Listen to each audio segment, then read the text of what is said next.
What is up, everybody? My name is Jack Billings, and I'm the CEO and founder of Shedknives. Today, I'm going to be going over 5 ways on how to pick the right fixed blade knife.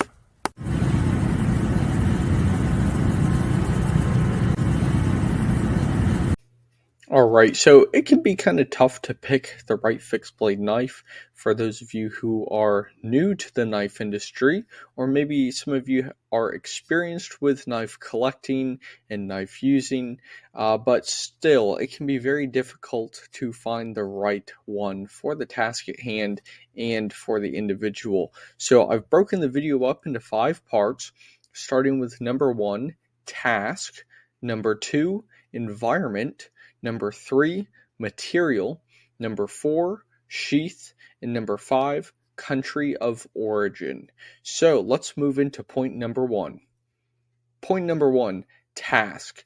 The task, it's the stuff that you'll be doing, how often you'll be carrying the knife, whether it's an EDC or everyday carry, if you'll be taking it out every once in a while, or if the knife is just staying in a collection and just will be increasing in value and that sort of thing. So you want to identify the task. Some of the common tasks you'd use a fixed blade knife for would be hunting, fishing, bushcraft use. That's what I design a lot of my knives for, specifically bushcraft and heavy use in the outdoors. So just identify the task. Also, some other ones that you might think fixed blade would not be the best option for, but it actually is. It's an everyday carry. Some models like the 2023 Skewer and US Tonto, both of those are really good knives for an everyday carry because you can easily conceal them with the right licenses, of course, depending on the state or country you're in. So just double check with your local laws. But they're easy to put away. They're not too bulky to carry, which that's a common misconception with fixed blades, is that they're these massive knives and they just get in the way, where really that's not the case at all.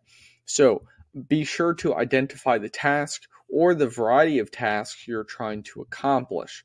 So, for example, like I said, the EDC, you don't want a super large knife, something with around a 3-inch blade, something like that, where if you're going to be chopping, then that's when you'd want to break out a larger blade, like something like the Tuatara, the Atlas, something with a little more beef to it, if you get what I mean. So just one of those larger blades. So just check something like that out. Just you want to be sure that you're getting the right size knife for the task at hand as well. Also understand that, for example, skinning game, you're going to want a belly on the knife so you can get in there. Maybe you want something with a gut hook so it's easier to skin the game, or skin the animal, something like that. So just also take a look at some of the other components of the knife. So moving on to number 2, environment. A couple different environments we'll encounter. For example, if you're hunting, you could be in dense forest, you could be out in a field or on the edge of a field. It could be dry, it could be wet, it could be all sorts of different things. So some common environments we encounter with the fixed blades, we encounter water that could be fresh, brackish, or salt water. So for salt water, you want something that's going to be able to combat that corrosion.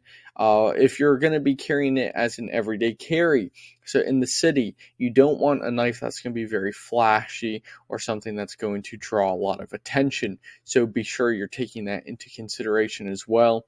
Also, being outside, for example, in the jungle, in those dense forests, those are going to have a lot of moisture. So same thing you'd want with bringing a knife on a boat. You want it to be corrosion resistant. So we'll get into the steels and materials here shortly, but also understand the environment.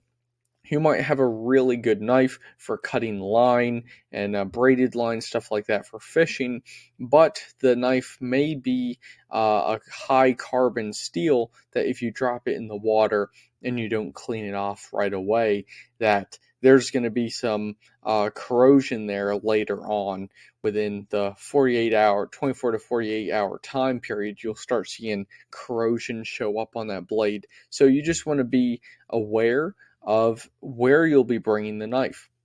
So number 3, material, brings us right into the different types of materials with knives. So just there's so many of them. There's hundreds and hundreds and hundreds. There's different patterns. I mean, there's so many variations out there, which is really good. But when it comes to picking the right fixed blade, that can also be kind of tough. So the two main steels, really, or main categories of steel, you have carbon steel, which most of the fixed blade industry goes to, but then you also have stainless steel. Stainless steel, you don't really see too much with fixed blades, but when you do, they're more just a display piece. They're not really used for heavy use. I mean, those stainless blades, they show up here and there. I mean, my industry I sell my knives in, I don't really see too many stainless blades for bushcrafters, but you'll see them out there. So really the two main differences are, number 1, carbon steel is going to corrode faster than stainless.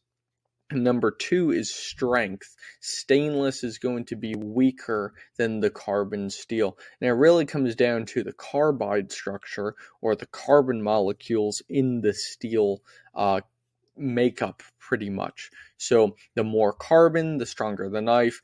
But with more carbon, the more the possibility of corrosion is there. So you just want to watch out for that. But a couple common knife steels for fixed blades, you're going to see 1095 steel, which is a high carbon. You'll see 440C, another carbon steel, CPM 154. You also have 154 CM. Just CPM is a manufacturer. For shed knives, we use CPM 154.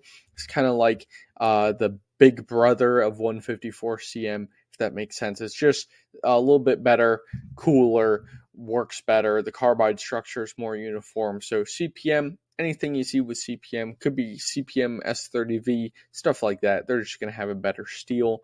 So those are some really common knife steels there. And like I said, all the shed knives models use CPM 154. Now, when it comes down to handles, that's another thing. What type of handle do you want on your knife? And once again, going back to the environment and the task at hand, for the environment, if you're in a dense forest environment where it might be very humid, or there's a lot of moisture in the air, a wood handle may not be the best because the wood is going to expand. Same thing if you're bringing it on a boat. That wood handle is going to expand. Also, plastic is really good. It's going to drop your price point down for sure because it's plastic. It's cheaper material, so drops the price of the knife. But you want to think, if you're really getting some good use out of that knife and really going to be hacking away at something, plastic, it may break with the impact. Also, bone and antler, those are really nice knives for display. Also, some hunters, they like to use those bone and antler knives. You see a lot of the stag handles on those fixed blades, so those are pretty cool. Just comes down to how comfortable it is. Personally, I'm not a big fan of them. I think they look cool, but when it comes down to actually using them, it just depends on the task, like I said. And then another common material, we have composite materials and also G10. So composite is just the category. Anything pretty much made in a factory and you can't find outside. That's composite material made of a bunch of different things. A lot of composite materials have fiberglass, just like G10, so that makes it a little bit harder to work with for the producer. Just you got to have a clean air working with G10 and composite materials. But when it comes down to the user, G10 is a really, really good material because it doesn't expand, it doesn't contract like wood will do when it gets wet. It's hard to burn and won't just light on fire like a wood will do. It's harder to burn than any of those materials. It doesn't melt like plastic will melt if you're in a really hot uh, place, or if you get fire on the handle there. It's not going to melt. So it's a very stable material, but it has the pretty much consistency of wood. So when you put it on the belt sander there, it just comes off really nice. But it's a super strong material thanks to that fiberglass. So there are some different materials to look for. Just find a nice balance between corrosion resistant steel, like CPM 154, which also has a lot of carbon in it but doesn't corrode. Then you also want to find a nice handle material, like my personal preference is G10, but you might have a different preference. So just really, again, whatever works best for the environment and the task. So moving on to number 4, we have the sheath. Now there's 3 main options when it comes to a sheath, and I could go into other options like your wood sheath. We could go into all sorts of stuff, but I'm just hitting the 3 common sheaths, which are Kydex, leather, and nylon. So let's start with Kydex here. Kydex, you see it with a lot of firearm holsters.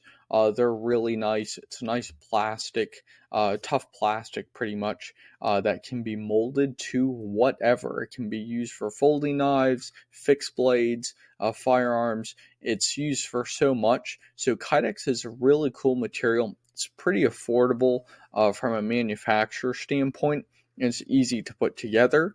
For the second option for sheaths, we have leather. Leather is a nice material as well. It's actually pretty cool for that bushcraft look.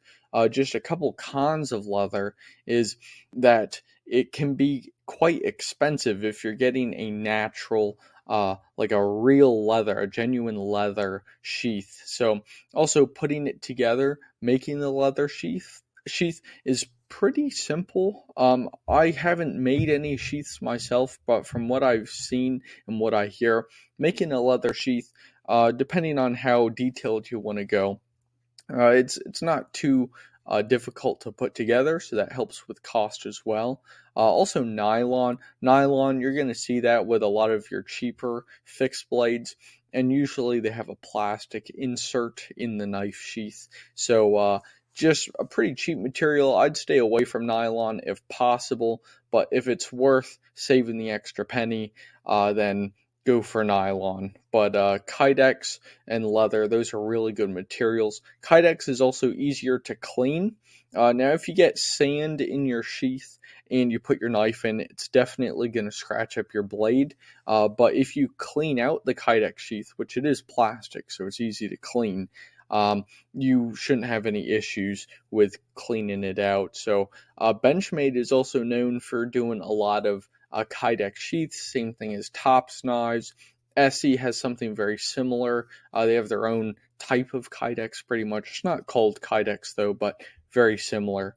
So that moves us on to point number 5, which is country of origin. Now, country of origin, this comes down to a really price point and quality of the knife. So we'll start with the United States manufacturers here. So a lot of U.S. fixed blade companies, or companies that just produce fixed blades along with a variety of other knives, a lot of fixed blades made in the U.S. are really high quality. They're very dense.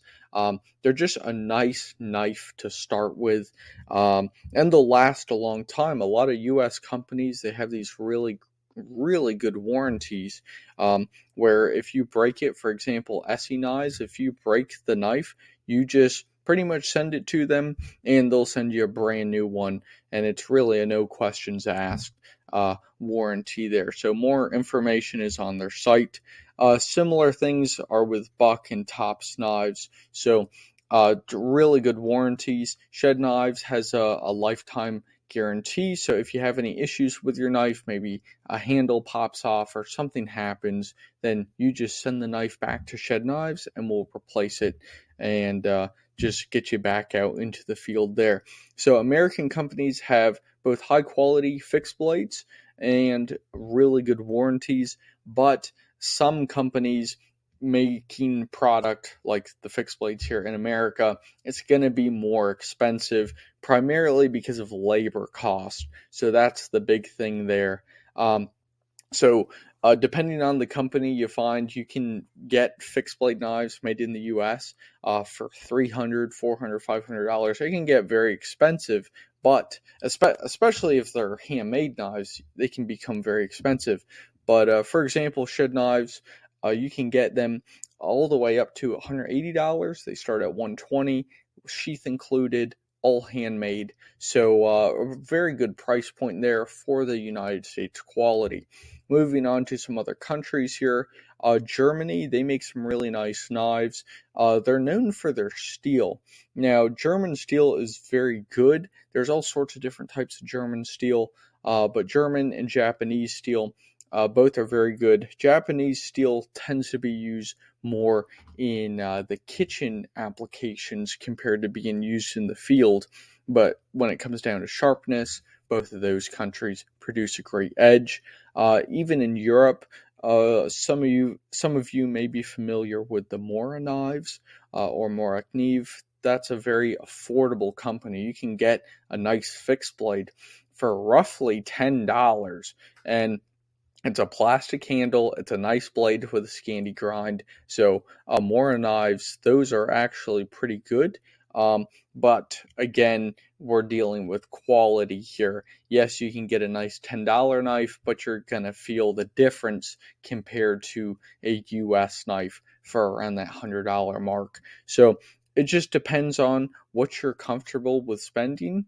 Also, some people have a preference for countries. I mean, some people only buy US-made items. Other people only buy Swedish-made items or German-made items. So I deal with people who have a preference, and they stick to it. So really, it's up to the user, and this is really just a guide to put you in the right direction to picking the right fixed blade knife. So I hope you learned something from this video, and I hope you learned something that you can maybe use for your next knife purchase. So if you're in the market for a nice fixed blade, I recommend you go to shedknives.com. We make some really nice knives, all different sizes. For 2023, there's 7 models available.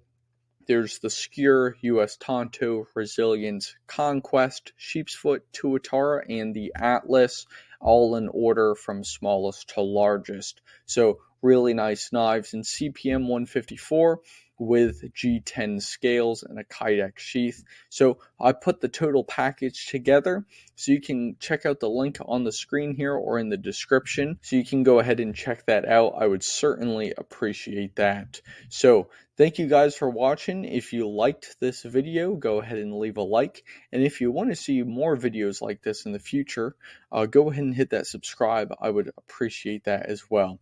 Once again, thank you very much for watching, and I'll catch you in the next one.